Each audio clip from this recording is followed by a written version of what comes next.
Greetings, my name is Nur Aisha Shafika binti Ahya, and I will be explaining about the introduction of the issue. In this issue, the claimant, which is Alias Bennie, made a complaint related to a dismissal where he believed that the company, which is Malaysia Airport Sendirian Berhad, had terminated him without a concrete reason. This issue started after a panel medical professional recommended the claimant to complete a return to work assessment in order to ascertain whether he is still fit to continue work as a firefighter. Ultimately, it was suggested that the claimant will be evaluated at Klinik Ruslan Amin in Lahad Datu, Sabah. According to the results of medical screening report from its panel medical clinic, the company determined that the claimant was unable to carry out his obligations, which is the specific focus of the current case. This outcome led to the claimant's termination by the company on 19 October 2020 for medical reason. Since the claimant was determined to be medically incapable of performing his job responsibilities and because there was a significant chance that he would worsen his health while performing his duties, the company believed they could no longer keep the claimant in employment. In spite of this, the company made an effort to locate the claimant in a different position inside the company. Unfortunately, there were no open vacancies for the claimant. The claimant asserts that the company's action and conduct from the start have been tainted by malicious intent and victimization, and his termination of employment was made without cause or explanation.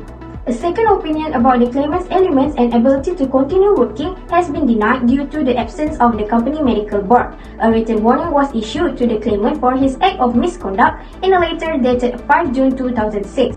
In any case, the company asserts that the claimant's medical condition was the reason for his termination as he was unable to perform his firefighting duties. Therefore, the claimant's disciplinary history was irrelevant to the current situation. The company tried to use other reasons to support the decisions even though it was not even related to the claimant dismissal issues. The case of Alias bin Bennie versus Malaysia Airport Sendirian Berhad present a series of significant events leading to the claimant's dismissal on medical grounds. Alias began his employment as a firefighter with the Department of Civil Aviation on June 17, 1983 and continued with Malaysia Airport Sendirian Berhad after its corporatization on November 1, 1992. The dismissal process commenced when Alias received a notification date October 19, 2020 stating that he would be terminated effective on November 19 due to health issue identified in a medical screening report from Klinik Ruslan Amin. The claimant claimed that the dismissal was unjust and characterized by malafide intentions, claiming he was denied a second opinion because the company lacked a medical board.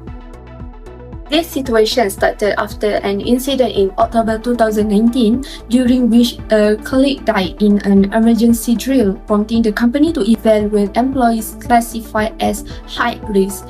In 2020, Alias underwent a mandatory medical examination due to his age and medical history, which revealed several serious health conditions that made him ineligible for duty.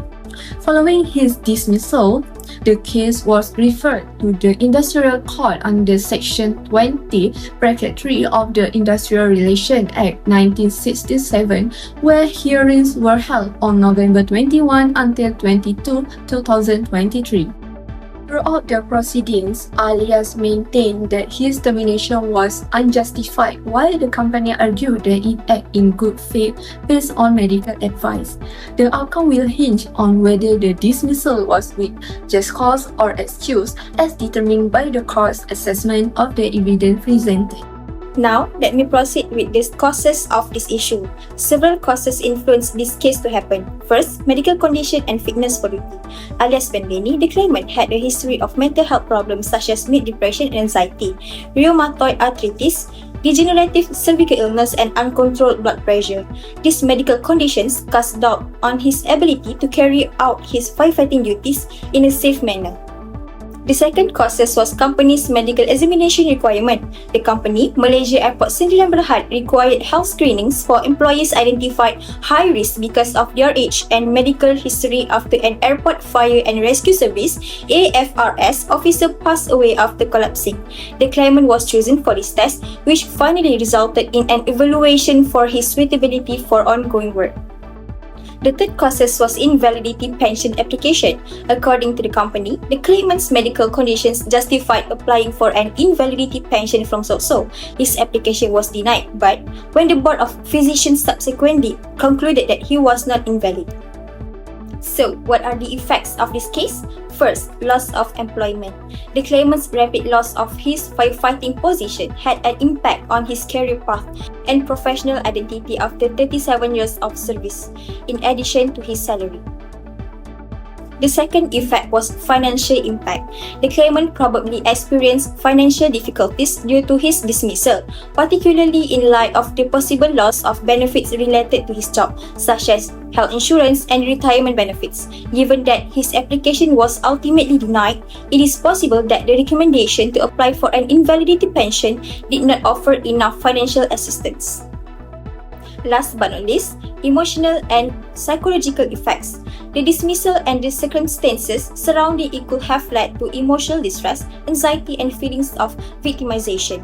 The claimant claimed that the company acted in bad faith, which could have made his mental health problem worse. In the case of Alias bin Bennie and Malaysia Airport Sdn Bhd, the relevant legal and related act is grounded in the Industrial Relations Act 1967, specifically under the Section 20, Clause 3.